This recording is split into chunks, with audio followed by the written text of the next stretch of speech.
صاحب 27ویں تاریخ کا یعنی کل کا روزہ رکھیں اور وہ اعلان کر کے رکھیں، لوگوں کو بتا کر رکھیں تو انہیں کوئی ثواب نہیں، ثواب کے بجائے کبھی گناہ بھی ہو۔ اس لیے کہ اگر ہم نے 27ویں تاریخ کا روزہ اعلان کر کے رکھنا شروع کر دیا تو آگے چل کر یہی ایک بدعت بن جائے گا۔ بدعت اسے کہتے ہیں کہ جو کام شریعت میں ثابت نہ ہو اسے دین سمجھ کر، ثواب سمجھ کر کیا جائے، اس کا کوئی حکم شریعت میں نہیں، دین اور شریعت میں اس کا ثبوت نہیں، اور ہم اسے دین اور شریعت کا حکم سمجھ کر کریں، اسی عمل کو بدعت کہا جاتا ہے۔ سرکار دو عالم صلی اللہ علیہ وسلم نے فرمایا کہ ہر بدعت گمراہی ہے اور ہر گمراہی جہنم میں لے جانے والی چیز ہے۔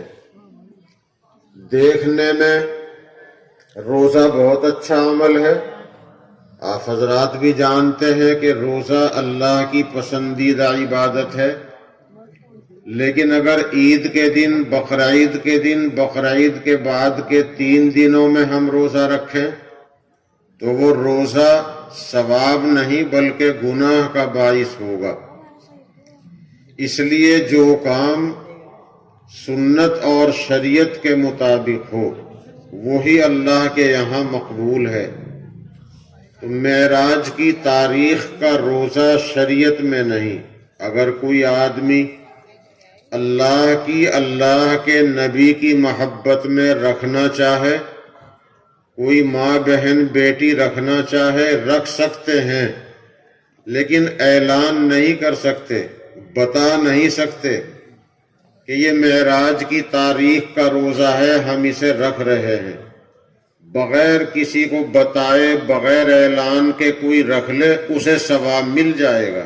ہاتھ اٹھا کر دعا اللہ سے مانگنا جائز ہے، لیکن قبرستان میں قبر پر ہاتھ اٹھا کر دعا مانگنا بہتر نہیں، جائز ہے لیکن بہتر نہیں۔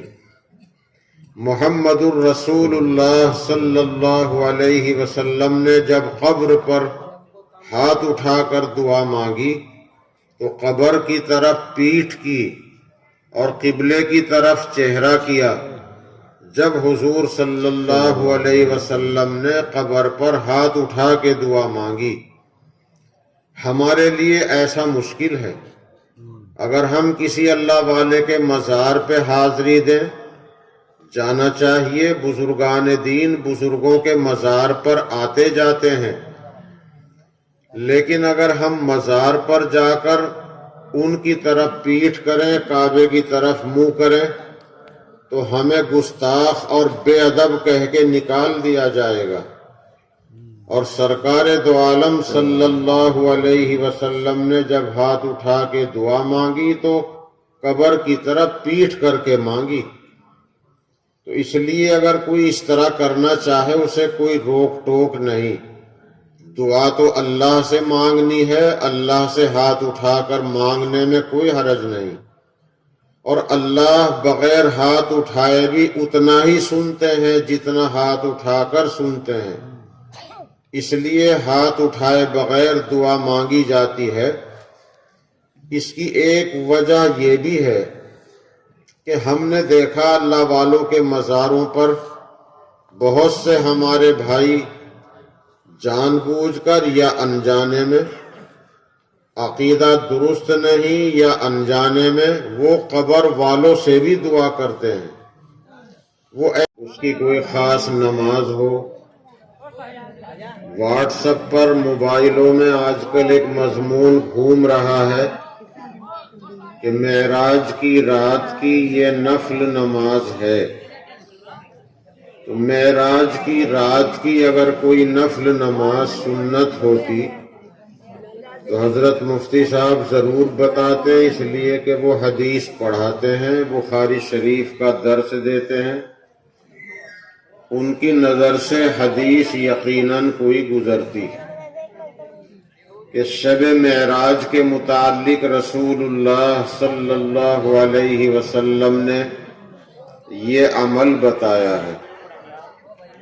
اس لیے معراج کی رات کا کوئی خاص عمل نہیں۔ جیسے ہم 12 مہینے نفلیں پڑھتے ہیں، 12 مہینے کی ہر رات میں عبادت کرتے ہیں، ویسی ہی عبادت آج بھی کرنی ہے۔ یہ اتفاق ہے کہ آج معراج والی رات میں آپ کا یہ دینی پروگرام، یہ عظیم الشان جلسہ منعقد ہو گیا ہے۔ امید ہے کہ اس رات کی برکتوں سے آپ حضرات ضرور فیض یاب ہوں گے۔ کچھ حضرات معراج کی رات میں سحری کھا کر روزہ رکھنے لگے ہیں، تو معراج کی رات میں سحری کھانے کے بعد یعنی 27ویں معراج کا روزہ بھی حدیث سے ثابت نہیں۔ اگر اس روزے کی کوئی فضیلت ہوتی تو سرکار دو عالم صلی اللہ علیہ وسلم ضرور بتاتے کہ جس رات میں مجھے معراج کا شرف حاصل ہوا، اس رات میں تم فلاں عبادت کرو۔